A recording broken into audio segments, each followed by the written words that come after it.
자, 가구식 기단에 대해서 설명하도록 하겠습니다. 자, 가구식 기단은 기본적으로 구성 방식 자체가 적석식 구조가 아니에요. 그죠? 그래서 가구식 구조다. 이렇게 이야기를 하는 겁니다.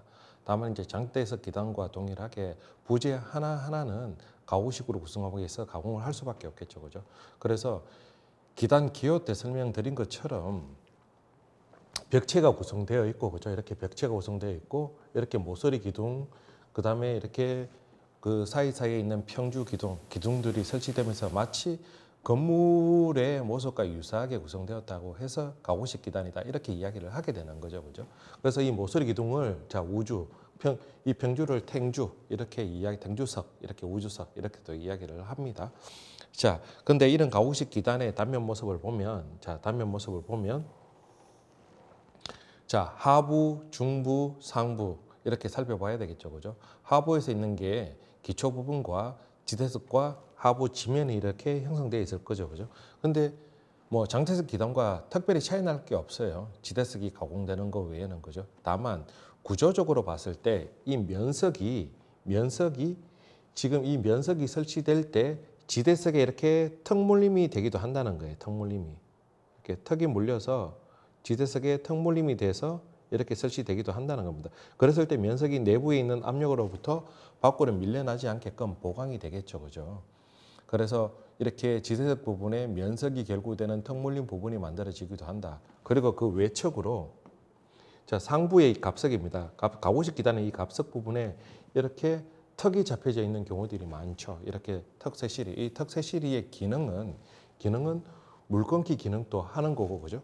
의장적인 기능도 하게 되는 겁니다. 이 턱과 대칭되기 하부에도 이렇게 턱이 마련돼서 의장성을 이렇게 확보하기도 한다는 거죠. 그래서 이런 요소들이 조금 차이 날 뿐인 거지 특별히 차이 나는 부분들은 없어요. 그죠? 다만 실제 문화재 건물들에서 해체 보수된 사례를 통해 봤을 때 이 하부에 있는 이 턱 부분은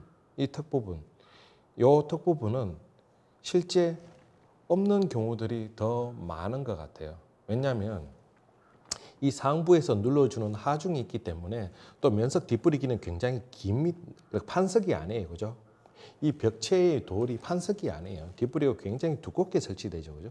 그러다 보니까 안에서 있는 압력으로 밖으로 잘 밀려나지 않게 되어서 이 턱 부분들이 잘 설치되지 않을 뿐만 아니라 또 이런 턱들이 있더라도 사실은 턱의 규격을 크게 만들기는 힘들기 때문에 또 쉽게 파손되어질 수 있기 때문에 실제로 잘 안 만들었던 게 아닌가 생각을 하게 됩니다. 다만 보수를 할 때 만약에 이렇게 지대석을 교체하게 된다면 이런 턱 부분들을 확보를 해서 이렇게 뭐 보강을 해준다면 구조적으로는 또 좋을 수도 있겠죠. 그죠? 그래서 여러분들이 이런 내용들까지는 지대석에서 알고 계시면 좋겠다. 그 외의 내용은 특별히 제가 따로 설명드릴 사항은 없을 것 같고요. 중부구조. 중부구조는 면석 구조와 기둥석 구조. 이 부분은 대부분 다 제가 기단 개요일 때 가구식 기단의 시행 특징에 대한 내용들을 하면서 설명을 드렸던 사항들입니다. 그걸 이제 좀 더 구체적으로 설명드릴 거고, 그래서 시험 문제에 가구식 기단에 대한 내용이 나온다면 이 부분을 개요에서는 간단하게 다루셔야 되고요.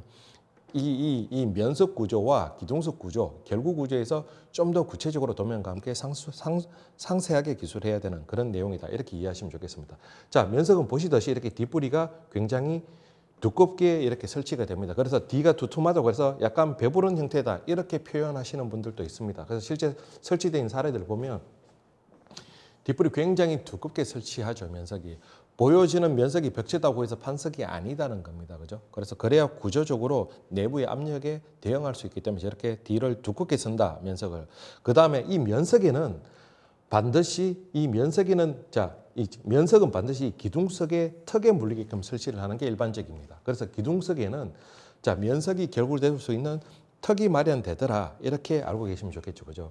그래서 자, 이 기둥석에는 면석이 결구될 수 있는 이런 턱이 마련됩니다. 이쪽도 그렇고 이쪽도 그렇고. 그래서 실제로 뭐 석탑이나 뭐 가구식 기단으로 설치되어 있는 불국사 대웅조 같은 그런 건물들의 기단의 기둥석들을 확인해 보면 이런 부분들이 부분적으로 파손되어 있는 경우들이 있어서 이 결구되어 있는 부분들이 조금씩 노출되어 있는 부분들도 보여집니다. 그래서 이 면석과 기둥석은 이렇게 턱을 만들어서 결구를 하는 방식을 취하더라.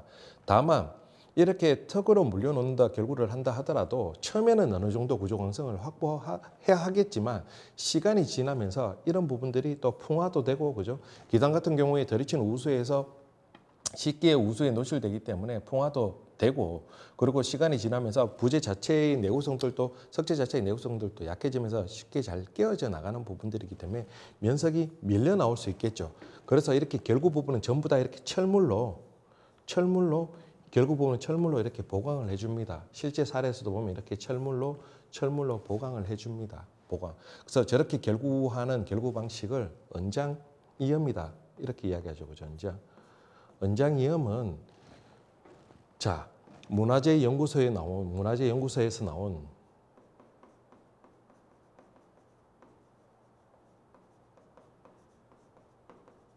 전통 목조 건축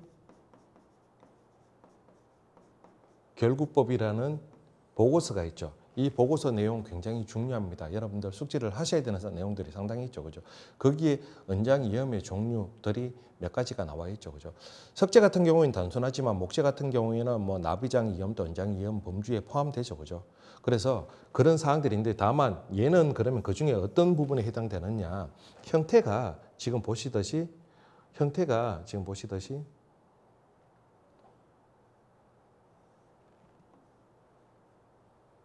이렇게 생겼죠. 그죠? 이렇게 생겼어요. 배틀에 보면요.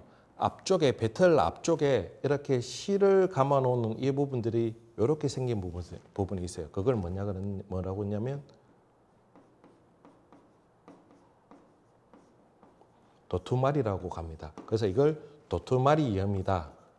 이렇게도 이야기하죠. 그죠? 그래서 통상적으로 저렇게 노출되지 않는 부분의 이염을 언장이염이다. 이렇게 이야기를 하고요. 다음은 재료가 철물이겠죠. 석재다 보니까 철물로 하고. 그리고 그 결구 방식은 형태적으로 도토마리 이염이다. 이렇게 알고 계시면 좋겠습니다. 그래서 실질적으로 이런 결구되는 석재들이 결구되는 이염 부분들을 철물로 보강하는 건 조선시대까지 지속적으로 이렇게 나타나니까 그런 부분들을 좀 알고 계셨으면 좋겠고요.